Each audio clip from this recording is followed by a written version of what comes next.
السلام علیکم۔ آج کی اس ویڈیو کے اندر سورۃ الہمزہ کا ترجمہ اور اس کی مکمل تشریح اور ایسی چیزیں جو کہ ہمارے معاشرے کے اندر پائی جاتی ہیں اور ہم میں سے ہر شخص کے اندر اکثر کے اندر پائی جاتی ہیں، لیکن ہم اس کو برا بھی نہیں مانتے اور ان کو ہم غلطی بھی نہیں سمجھتے، ان چیزوں سے اللہ پاک نے اسی صورت کے اندر روکا ہے، تو انہی چیزوں کی بھی انشاءاللہ وضاحت کریں گے۔ تو سورۃ الہمزہ یہ مکی صورت ہے۔ اس صورت کی 9 آیات ہیں اور 1 رکوع ہے۔ بسم اللہ الرحمن الرحیم۔ بسم اللہ کا ترجمہ۔ با کا معنی کے ساتھ، اسم کا معنی نام، اللہ کا معنی اللہ، اللہ کے نام کے ساتھ، الرحمن جو بے حد مہربان، الرحیم نہایت رحم کرنے والا ہے۔ ویل لکل ہمزۃ لمزہ، ویل کا معنی ہلاکت ہے، لام کا معنی کے لیے، کل کا معنی ہر، ہمزہ اس شخص جو عیب نکالنے والا ہے، لمزہ تانا دینے والا ہے۔ ویل لکل ہمزۃ لمزہ، ہلاکت ہے ہر اس شخص کے لیے جو عیب نکالنے والا ہے، تانا لگانے والا ہے۔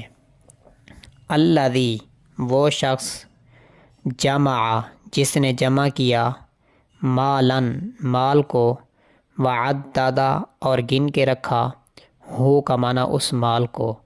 الذی جمع مالا وعدد وہ شخص جس نے جمع کیا مال کو اور اس کو گن گن کر رکھا۔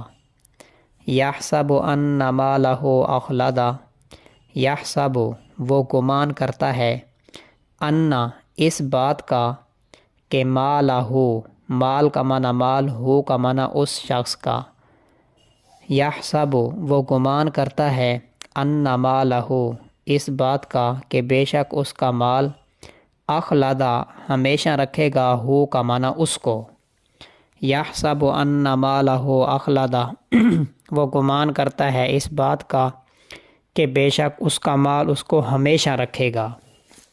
کلا ایسا ہرگز نہیں، لینبذن لام کا معنی بھی پکی بات ہے اور جو نون مشدد ہے اس کا معنی بھی پکی بات ہے، تو لینبذن لام کا معنی پکی بات ہے، ینبذن وہ ڈالا جائے گا، فی کا معنی میں، الحطمہ بھوسا بنا دینے والی چیز، لینبذن فی الحطمہ پکی بات ہے کہ وہ ڈال دیا جائے گا بھوسا بنا دینے والی چیز میں۔ واو کا معنی اور، ما کا معنی کیا، ادرا کا معنی معلوم، کاف کا معنی آپ کو، وما ادراکا اور آپ کو کیا معلوم، ما کیا ہے، الحطمہ بھوسا بنا دینے والی چیز، وما ادراک ما الحطمہ اور آپ کو کیا معلوم کہ بھوسا بنا دینے والی چیز کیا ہے۔ نار اللہ الموقدہ، نار آگ ہے، اللہ کا معنی اللہ کی، الموقدہ جلائی ہوئی، نار اللہ الموقدہ نار ہے، آگ ہے اللہ کی جلائی ہوئی۔ التی وہ آگ جو، تطلع چڑھ جائے گی، علی کا معنی پر، الافئدہ معنی دل، وہ آگ جو چڑھ جائے گی، التی تطلع التی وہ آگ، تطلع علی الافئدہ جو چڑھ جائے گی دلوں پر۔ انہا انہا کا معنی بے شک، ہا کا معنی وہ آگ، علی کا معنی پر، ہم کا معنی ان، بے شک وہ آگ ان پر، مؤصدۃ بند کر دی جائے گی، انہا علیہم مؤصدہ بے شک وہ آگ ان پر بند کر دی جائے گی، فی عمد ممددہ فی کا معنی میں، عمدن کا معنی ستون، ممددہ کا معنی لمبے لمبے، فی عمد ممددہ لمبے لمبے ستونوں میں۔ اس سورۃ الہمزہ کے اندر اللہ پاک نے 2 لفظ بیان فرمایا کہ ویل لکل ہمزۃ لمزہ، ہلاکت ہے ہر ہمزہ کے لیے اور لمزہ کے لیے۔ تو ہمزہ اور لمزہ یہ دونوں کیا چیز ہیں، ان کا کیا معنی ہے؟ تو مفسرین کرام فرماتے ہیں کہ یہ دونوں کلمے عیب نکالنے، عیب دار بتانے پر دلالت کرتے ہیں۔ مفسرین کرام نے دونوں کلموں کی تحقیق میں بہت کچھ لکھا ہے۔ خلاصہ سب کا یہی ہے کہ یہ دونوں کلمے عیب لگانے، غیبت کرنے، طعن کرنے، آگے پیچھے کسی کی برائی کرنے پر دلالت کرتے ہیں۔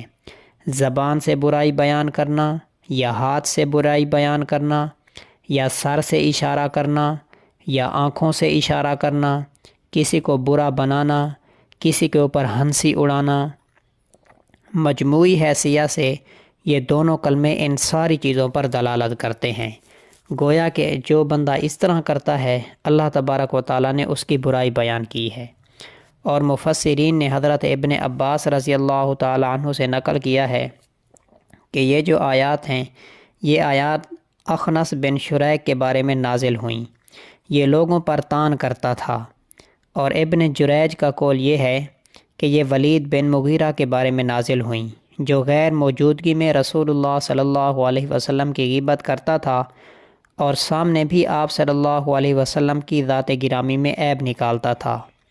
اور تیسرا قول یہ ہے کہ یہ آیات ابی بن خلف کے بارے میں نازل ہوئیں۔ اور چوتھا قول یہ ہے کہ یہ جمیل بن عامر کے بارے میں نازل ہوئیں۔ ان کا سبب نزول جو بھی ہو، مفہوم اس کا عام ہے۔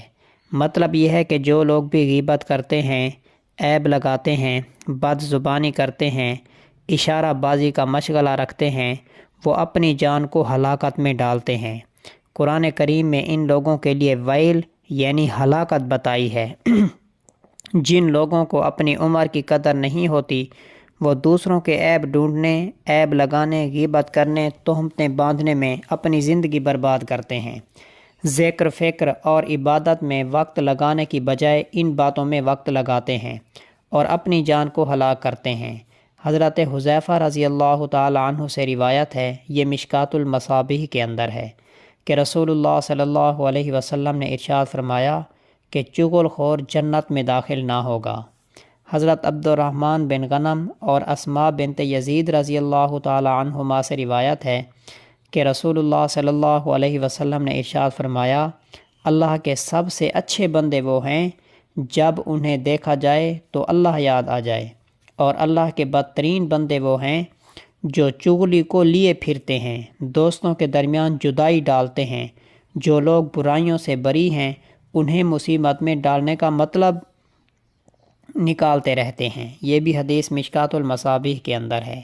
حضرت عائشہ صدیقہ رضی اللہ تعالی عنہا نے بیان فرمایا کہ ایک مرتبہ میں نے حضرت صفیہ جو حضور اکرم صلی اللہ علیہ وسلم کی بیوی تھیں، اور حضرت عائشہ صدیقہ رضی اللہ تعالی عنہ بھی حضور اکرم صلی اللہ علیہ وسلم کی ازواج مطہرات میں سے ہیں، تو حضرت عائشہ صدیقہ رضی اللہ تعالی عنہ بیان فرماتی ہیں کہ میں نے صفیہ کا قد بیان کرتے ہوئے یوں کہہ دیا کہ صفیہ اتنی سی ہیں، ان کا قد چھوٹا بتا دیا، تو آپ صلی اللہ علیہ وسلم نے فرمایا، اے عائشہ تو نے ایسا کلمہ کہا ہے، اگر وہ سمندر میں ملا دیا جائے تو اسے بھی بگاڑ کے رکھ دے۔ مشکات المصابیح کے اندر یہ حدیث ہے۔ حضرت ابن عمر رضی اللہ تعالی عنہ سے روایت ہے کہ رسول اللہ صلی اللہ علیہ وسلم نے ارشاد فرمایا کہ طعنہ دینے والا اور لعنت بکنے والا اور فحش کام میں لگنے والا مومن نہیں۔ تو ان آیات سے معلوم ہوتا ہے، اس آیات سے معلوم ہوتا ہے کہ ہر مسلمان کو اچھے نام سے پکارنا چاہیے، ان کے اندر عیب نہیں تلاش کرنے چاہیے، بلکہ ان کو اچھے سے اچھے صورت کے اندر پیش کرنا چاہیے۔ اور دوسری آیت کے اندر اللہ پاک نے ارشاد فرمایا، الذی جمع مالا وعددہ، وہ شخص جس نے مال کو جمع کیا اور اس کو گن گن کر رکھا۔ دنیا سے محبت کرنے والے اسی دنیا ہی کو سب کچھ سمجھتے ہیں، جہاں دوسروں کی غیبت و بدگوئی، عیب تراشی میں وقت گزارتے ہیں، وہاں مال سے محبت کرنا بھی ان کا خاص مزاج ہوتا ہے۔ مال کی محبت کے مظاہرے کئی طرح سے ہوتے ہیں۔ اولاً مال کو جمع کرنا اور گن گن کر رکھنا، جسے اللہ نے ارشاد فرمایا کہ الذی جمع مالا وعددہ، وہ شخص کہ جس نے مال کو جمع کیا اور گن گن کر رکھا۔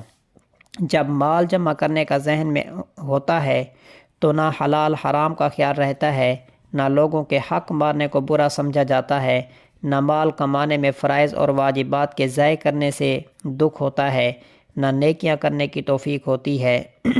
تو یہ ساری چیزیں جب مال کو جمع کرتے ہیں تو یہ ساری خرابیاں انسان کے اندر، تو یہ ساری برائیاں انسان کے اندر پائی جاتی ہیں۔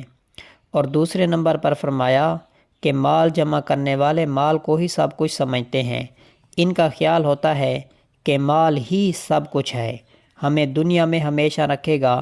موت کا یقین ہوتے ہوئے رنگ ڈھنگ ایسا ہوتا ہے جیسے مرنا ہی نہیں، اور یہ مال ہمیشہ کام دیتا رہے گا۔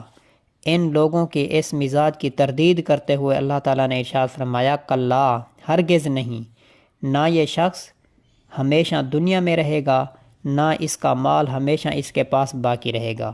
اور اسی پر بھی بس نہیں کہ صرف دنیا میں جان و مال ہلاکت ہوں گے، بلکہ اس سے آگے بھی مصیبت ہے، اور وہ یہ کہ لا ينبذن فی الحطمہ، وہ کیا مصیبت ہے کہ اس شخص کو دوزخ میں ڈال دیا جائے گا۔ آیت کے اندر اللہ تبارک و تعالیٰ نے دوزخ کے لیے حطمہ کا لفظ استعمال فرمایا۔ حطمہ کا لفظ اس چیز کے لیے بولا جاتا ہے جس کو بالکل کوٹ پیٹ کر بھوسا بنا کر رکھ دیا جائے۔ تو پھر آگے فرمایا، وما ادراک ما الحطمہ، آپ کو کیا معلوم کہ حطمہ کیا چیز ہے۔ اللہ تبارک و تعالیٰ کا ایک انداز ہے کہ جب اللہ تبارک و تعالیٰ کسی چیز کی اہمیت کو بیان کرتے ہیں یا کسی چیز کی ہولناکی کو بیان کرتے ہیں تو پہلے اس چیز کا نام لیتے ہیں، اس کے بعد پھر سوال کرتے ہیں۔ جیسے یہاں پر سوال کیا کہ وما ادراک ما الحطمہ، کہ حطمہ کیا چیز ہے، پھر اس کی آگے وضاحت کی کہ نار اللہ الموقدہ، وہ آگ ہے جو اللہ تعالیٰ کی جلائی ہوئی ہے، التی تطلع علی الافئدہ، وہ آگ جو دلوں پر چڑھ جائے گی، یعنی سارے جسموں کو جلا دے گی، یہاں تک کہ دلوں پر بھی چڑھ جائے گی۔ دنیا میں جب دل جلنے لگے لا محالہ انسان مر جاتا ہے، دوزخی لوگ جلیں گے مگر مریں گے نہیں، دلوں پر آگ چڑھے گی مگر موت نہ آئے گی۔ اور اللہ پاک نے اس سورت کے اندر خاص طور پر یہ بھی ارشاد فرمایا کہ یہ آگ دلوں پر چڑھے گی۔ اس کی کیا وجہ ہے؟ اس کی ایک وجہ یہ بھی ہے کیونکہ جب کوئی بندہ کسی کو طعنہ دیتا ہے، کسی کے اوپر عیب نکالتا ہے، کسی کی بد زبانی کرتا ہے، تو اس بندے کے دل کو تکلیف پہنچاتا ہے۔ تو جب کسی کے دل کو تکلیف پہنچاتا ہے تو قیامت کے دن جہنم کی جو آگ ہے وہ بھی اس کے دل کو تکلیف پہنچائے گی۔ اور پھر آگے اللہ تبارک و تعالیٰ نے ارشاد فرمایا کہ انہا علیہم مؤصدہ، وہ آگ ان پر بند کی ہوئی ہے، یعنی مطلب یہ ہے کہ اندر دوزخ میں ہوں گے، باہر سے دروازے بند ہوں گے، فی عمد ممددہ، ایسے ستونوں میں بند ہوں گے جو دراز یعنی لمبے لمبے ہوں گے۔ یعنی مطلب یہ ہے کہ جب آگ فضا کے اندر جل رہی ہو تو اس کی گرمی کم ہوتی ہے، لیکن اگر آگ کو ایک کمرے کے اندر جلا دیا جائے اور اس کے دروازے وغیرہ بند کر دیے جائیں تو اس آگ کی تپش زیادہ ہوتی ہے۔ تو اس لیے اللہ پاک نے ارشاد فرمایا کہ اس آگ کی بھی تپش زیادہ ہوگی جس کے اندر لوگوں کو بند کیا جائے گا۔ معالم التنزیل کے اندر حضرت ابن عباس رضی اللہ تعالی عنہ سے اس کا یہ مطلب نقل کیا گیا کہ ان لوگوں کو ستونوں کے اندر داخل کر دیا جائے گا، یعنی ستونوں کے ذریعے دوزخ کے دروازے بند کر دیے جائیں گے۔ اور تفسیر قرطبی میں حضرت ابن عباس رضی اللہ تعالی عنہ سے یوں نقل کیا گیا ہے کہ عمد ممددہ سے مراد وہ توق ہیں جو دوزخیوں کے گلے میں ڈال۔ بہرحال دوزخ کی آگ بہت بڑی سخت آگ ہے۔ حضرت ابو ہریرہ رضی اللہ تعالیٰ عنہ سے روایت ہے جو ترمذی کے اندر روایت ہے کہ رسول اللہ صلی اللہ علیہ وسلم نے ارشاد فرمایا، دوزخ میں آگ کو 1000 سال تک جلایا گیا یہاں تک کہ وہ سرخ ہو گئی، پھر 1 سال تک جلایا گیا یہاں تک کہ وہ سفید ہو گئی، پھر 1 سال تک جلایا گیا یہاں تک کہ وہ سیاہ ہو گئی، لہذا اب وہ سیاہ ہے۔ اس لیے دوزخ کی آگ سے بچنے کا بہت زیادہ اہتمام کرنا یہ ہماری ذمہ داری ہے۔